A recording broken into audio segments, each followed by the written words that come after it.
ఇటీవల కురిసిన భారీ వర్షాలకు ధ్వంసమైన పెద్దవాగు ప్రాజెక్టును సోమవారం రెవెన్యూ శాఖ మంత్రి పొంగులేటి శ్రీనివాసరెడ్డి సందర్శించి పరిశీలించారు.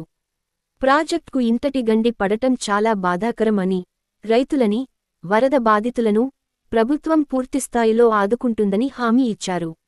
భద్రాద్రి కొత్తగూడెం జిల్లా అశ్వారావుపేట మండలంలో పెద్దవాగు ప్రాజెక్ట్ పరిశీలించిన అనంతరం మంత్రి పొంగులేటి శ్రీనివాసరెడ్డి మాట్లాడుతూ, ఎన్నికల ముందు చెప్పినట్టు రైతు రుణమాఫీకి సుమారు 31,000 కోట్ల రూపాయలు కేటాయించి 6,000 పైగా అకౌంట్లలో రైతు రుణమాఫీని అమలు చేసినట్టు తెలిపారు. ₹1,00,000 ఉన్న ప్రతి ఒక్కరికి రుణమాఫీ చేసినట్టు మంత్రి వివరించారు. 41 మంది రైతు కూలీలను రక్షించడంలో ఆంధ్రప్రదేశ్ చీఫ్ సెక్రటరీతో మాట్లాడామని, హెలికాప్టర్ సహాయంతో వారిని కాపాడినందుకు ఆంధ్రప్రదేశ్ ప్రభుత్వానికి తెలంగాణ ప్రభుత్వం తరపున కృతజ్ఞతలు తెలిపారు.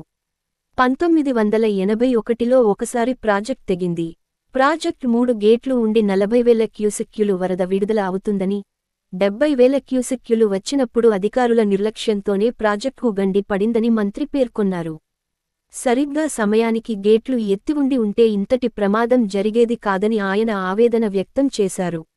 మొదటగా, అధికారుల నిర్లక్ష్యం వల్ల ప్రాజెక్ట్ ధ్వంసం చెందినందుకు వారికి ఇప్పటికే షోకాజు నోటీసులు జారీ చేసినట్టు తెలిపారు. విచారణ తేలితే శిక్షార్హులు అవుతారని స్పష్టం చేశారు.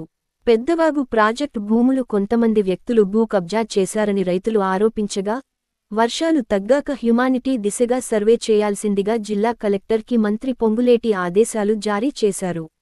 నష్టం జరిగిన ప్రతి ఒక్కరినీ ప్రభుత్వం పూర్తిస్థాయిలో ఆదుకుంటుందని, 400 ఎకరాలు ఇసుక మేట్లతో పూడుకుపోయినట్లు తమ దృష్టికి వచ్చిందని, ఈ 400 ఎకరాలకు 10,000 ఇసుక రిమూవ్ కోసం ప్రభుత్వం ఇస్తుందని, పత్తి, వరి నష్టపోయిన రైతులకు విత్తనాలు ఉచితంగా ఇస్తామని తెలిపారు.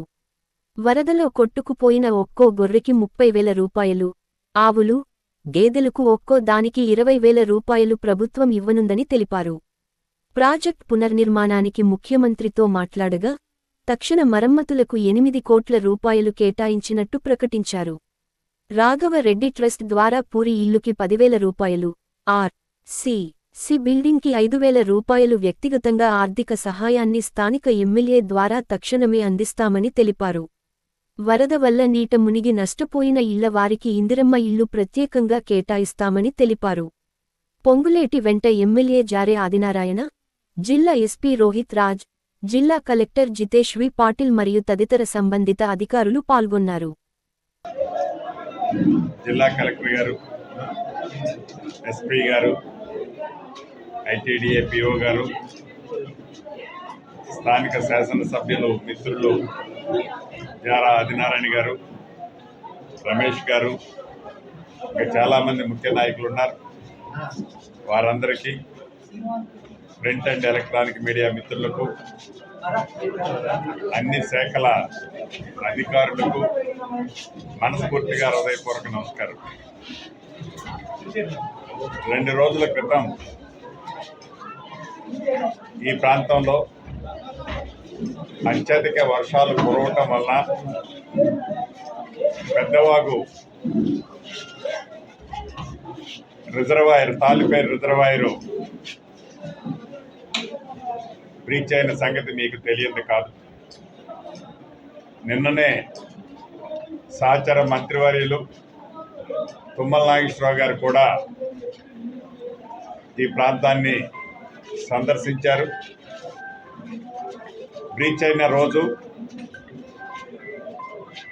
రైతులు కళ్ళల్లో ఆనందాన్ని చూసే దాంట్లో భాగంగా ఆనాడు ఎన్నికలకు ముందు ఏదైతే రైతు రుణమాఫీ చేస్తామని చెప్పిన శ్రీమతి సోనియా గాంధీ గారు, రాహుల్ గాంధీ గారు, ఖర్గే గారు, ప్రియాంక గాంధీ గారు, రేవంత్ రెడ్డి గారు చెప్పిన మాట ప్రకారం 2 లక్షల రూపాయల రుణమాఫీని సుమారు 31,000 కోట్ల రూపాయలు రైతులకి అండగా ఉండే దాంట్లో భాగంగా, రైతుని రాజు చేసే దాంట్లో భాగంగా 18వ తారీఖు నాడు 6,000 పైచిలకు కోట్ల రూపాయలు మొదటి విడతగా రిలీజ్ చేసి రూపాయి నుంచి ₹1,00,000 వరకు ఎవరైతే రైతులు వడ్డీతో కలిపి ఉన్నారో ₹1,00,000 వరకు ఒకే గంటలో రుణమాఫీ చేసిన ప్రభుత్వం ఇందిరమ్మ ప్రభుత్వం. ఆ రోజు ఆ కార్యక్రమాన్ని చేసుకొని బయటికి రావడంతోనే ఈ పెద్దవాగు రిజర్వాయర్ బ్రీచ్ అయిన సంగతి తెలిసింది. ముఖ్యమంత్రి గారు, నేను, సహచర మంత్రులు తుమ్మల గారు, బట్టి గారు అందరూ అక్కడే ఉన్నాం. కలెక్టర్ గారితో, ఎస్పీ గారితో, మిగతా ఉన్నతాధికారులతో మాట్లాడాం. సుమారు 41 మంది రైతు కూలీలు ఈ బ్రీచ్ అయిన టైంలో డౌన్ స్ట్రీమ్లో వ్యవసాయ పనుల కోసం ఉన్నారు. వారందరినీ రక్షించే దాంట్లో భాగంగా ఆంధ్రప్రదేశ్ ప్రభుత్వ చీఫ్ సెక్రటరీ గారితో మాట్లాడి అప్పుడే హెలికాప్టర్లు కూడా ఆంధ్రప్రదేశ్కి సంబంధించిన వాళ్ళ ప్రాంతంలో ఉన్న ప్రజలను కాపాడుకోవడానికి వచ్చాయి. ఆ హెలికాప్టర్ల సాయంతో 41 మంది రైతు కూలీల్ని కాపాడుకోగలిగాం.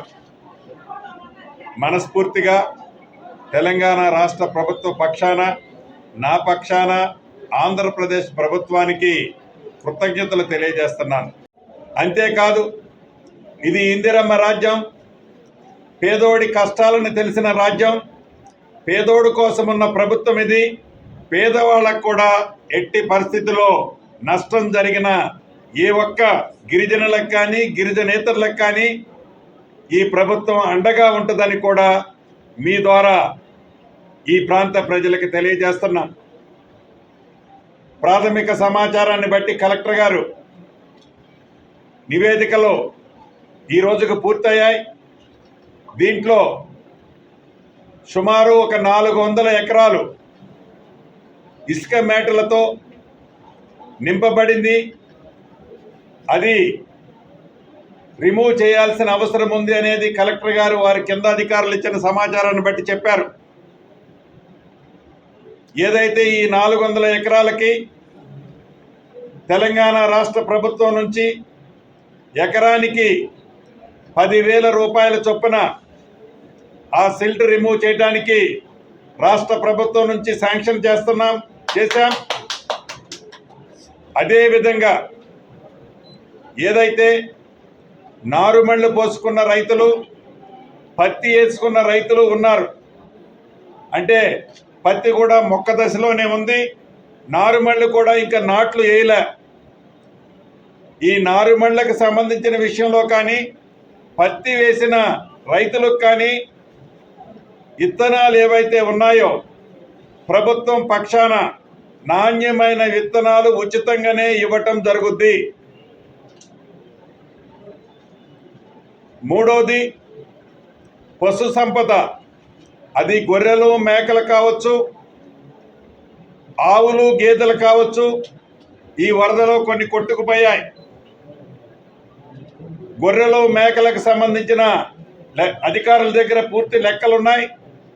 గొర్రెలు మేకలకు సంబంధించిన దాంట్లో కొట్టుకుపోయిన వాటికి ప్రతి జీవానికి, అంటే ప్రతి గొర్రెకి రాష్ట్ర ప్రభుత్వం నుంచి 3,000 రూపాయలు నష్టపరిహారం ఇవ్వటం జరుగుతుంది.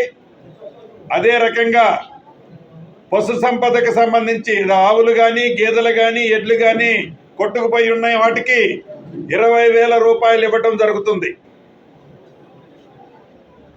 ఇవి కాకుండా ఏదైతే ఈ ఫ్లడ్ ఎఫెక్ట్తో, అంటే ఈ బ్రీచ్ అయిన వల్ల ఆ వరదతో చాలా రోడ్లు, అదే రకంగా విద్యుత్ లైన్లు కూడా డిస్టర్బ్ అయ్యాయి.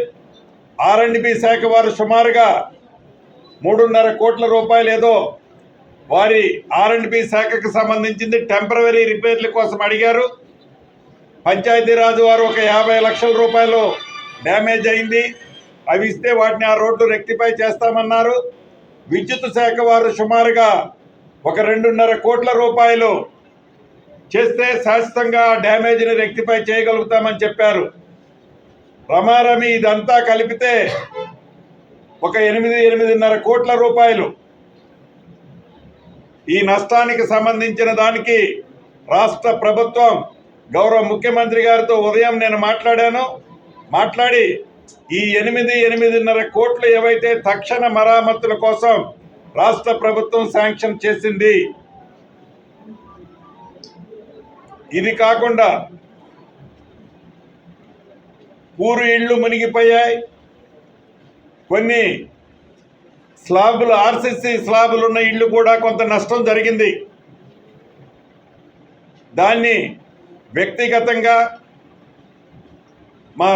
మా తండ్రి గారైన రాఘవరెడ్డి గారి పేరుతో ఉన్న చారిటబుల్ ట్రస్ట్ ద్వారా పూరిళ్ళకి 10,000 రూపాయల చొప్పున, ఆర్సీసీ స్లాబ్ ఉన్న ఇంటికి 5,000 రూపాయల చొప్పున వ్యక్తిగతంగా మా ట్రస్ట్ నుంచి వారికి ఇప్పుడే ఆర్థిక సాయం, రెవెన్యూ వారి అదే రకంగా ఎమ్మెల్యే గారు ఇద్దరు కలిసి వారందరికీ ఆర్థిక సాయం చేయనున్నారు. భవిష్యత్తులో ఏవైతే ఈ నష్టపోయిన గిరిజనులు గిరిజనేతరులు ఉన్నారో వాళ్ళందరికీ రాబోయే ఆగస్టు నెలలో ఆర్ సెప్టెంబర్ నెలలో ఇందిరమ్మ ఇళ్ళు శాంక్షన్ చేస్తున్నాం. ఈ నష్టపోయిన వాళ్ళకి ప్రత్యేకంగా సపరేట్గా వాళ్ళందరికీ ఇందిరమ్మ ఇళ్ళు కూడా శాంక్షన్ చేస్తామని ఈ వేదిక ద్వారా వాళ్ళకి తెలియజేస్తున్నాను. చిట్ట చివరిగా ఒకటే చెప్పదలుచుకున్నాం, కాదు ఈ పెద్దవాగ ప్రాజెక్టు 1988లో కూడా ఒకసారి, 88, 89లో కూడా ఒకసారి తెగింది. ఈ ప్రాజెక్టుకి 3 గేట్లు ఉంటాయి. ఈ 3 గేట్ల ద్వారా సుమారు 40 నుంచి 42 వేల క్యూసెక్ల వాటర్ డిశ్చార్జ్ అవుతుంది వరద వచ్చినప్పుడు. కానీ ఆ బ్రీచ్ అయ్యే టైంలో 3 గేట్లలో 1 గేటు పనిచేయలే,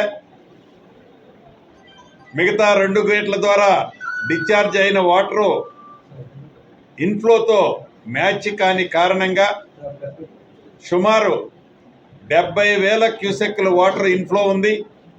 డిశ్చార్జ్ వచ్చి కేవలం 32,000 క్యూసెక్లే ఉంది.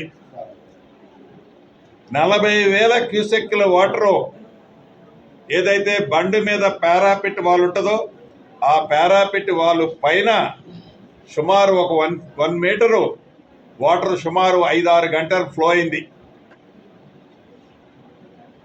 ఎర్త్ బండి కాబట్టి ఎర్త్ బండి మీద వాటర్ ఫ్లో అయినప్పుడు బ్రీచ్ అవటం సర్వసాధారణం. దీంట్లో ఇది ఉమ్మడి రాష్ట్రాలకు సంబంధించిన ప్రాజెక్టు. సుమారు 16,000 పైచిలకు ఆయకట్టుంటే ఈ 16,000 పైచిలకు ఆయకట్టులో కేవలం తెలంగాణ రాష్ట్రం నుంచి 3,200 ఎకరాలు మాత్రమే తెలంగాణ రాష్ట్రంలో ఉంటుంది. మిగిలిన 13,000 పైచిలకు ఎకరాలు ఆంధ్రప్రదేశ్కు సంబంధించిన ఆయకట్టు. రాష్ట్ర విభజన జరిగి 10 సంవత్సరాలైనా ఈ 10 సంవత్సరాలలో ఈ ప్రాజెక్టుని ఎక్కువ షేరున్న ఆంధ్రప్రదేశ్ శ్రద్ధ చూపని కారణంగా తెలంగాణ నుంచి సుమారు ఒక 2 కోట్లు 2.5 కోట్లు మెయింటెనెన్స్ కోసం గడిచిన 10 సంవత్సరాల్లో ఖర్చు పెట్టాం. కానీ ఆ నిధులు సరిపోలే. ఈ కారణాల చేత డెఫినెట్గా కొద్దిగా అధికారులు నిర్లక్ష్యం కూడా ఉంది, లోయర్ లెవెల్లో ఉండే అధికారుల నిర్లక్ష్యం. ఈ కారణాల చేత సరిగా ఆ గేట్లు ఆపరేట్ చేసి ఉంటే ప్రాజెక్టు బ్రీచ్ అయి ఉండేది కాదు. ఇంత పెద్ద ఎత్తున ఈ ప్రాంతంలో, గిరిజన ప్రాంతంలో నష్టం జరిగి ఉండేది కాదు. మనస్ఫూర్తిగా నేను అంగీకరిస్తున్నా, అధికారులు సరైన టైంలో పైనుంచి ఇన్ఫ్లో 70,000 క్యూసెక్లు వస్తుంది అని తెలుసుకున్న తర్వాత రిజర్వాయర్ని టోటల్గా డిప్లీట్ చేయాల్సి ఉండే, అంటే నీళ్ళు మొత్తం కిందికి వదిలేయాల్సి ఉండే. 3 గేట్లు ఎత్తని కారణంగా, వరద సరిగా ఎస్ఎస్ చేసుకొని కారణంగా నష్టం ఈనాడు దేశ సంపదలో ఇది నష్టం జరిగిన మాట వాస్తవం. ఈ ఇందిరమ్మ రాజ్యంలో పేదోడు ప్రభుత్వం పేదోడు చల్లగా ఉండే దాంట్లో, రైతన్నల్ని అండగా ఉండే దాంట్లో, నిరుద్యోగ యువతకి అండదండలుగా ఉండే దాంట్లో, బడుగు బలహీన దళిత గిరిజనులకి ఈ ప్రభుత్వం అన్ని వేళలా ప్రాంతాలకు అతీతంగా, పార్టీలకు అతీతంగా ఈ ప్రభుత్వం గౌరవ ముఖ్యమంత్రి రేవంత్ రెడ్డి గారి నాయకత్వంలోని ఈ ప్రభుత్వం భవిష్యత్తులో కూడా ఎవరో చెప్పారనో ఒక పేదోడికి కష్టం వస్తే ఆ కష్టాన్ని గత ప్రభుత్వ పెద్దలు ఎంత శ్రద్ధ తీసుకున్నారో మనకు తెలియంది కాదు.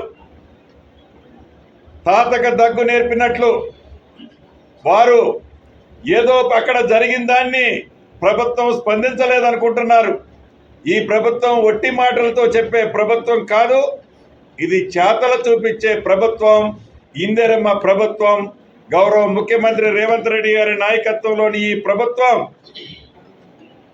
భవిష్యత్తులో కూడా గతంలో విపత్తులు వచ్చినప్పుడు, గతంలో వరదలు తుఫాన్లు వచ్చినప్పుడు ప్రజల పట్ల, రైతుల పట్ల ప్రభుత్వం ఎంత శ్రద్ధ తీసుకుందో మనకి తెలియంది కాదు.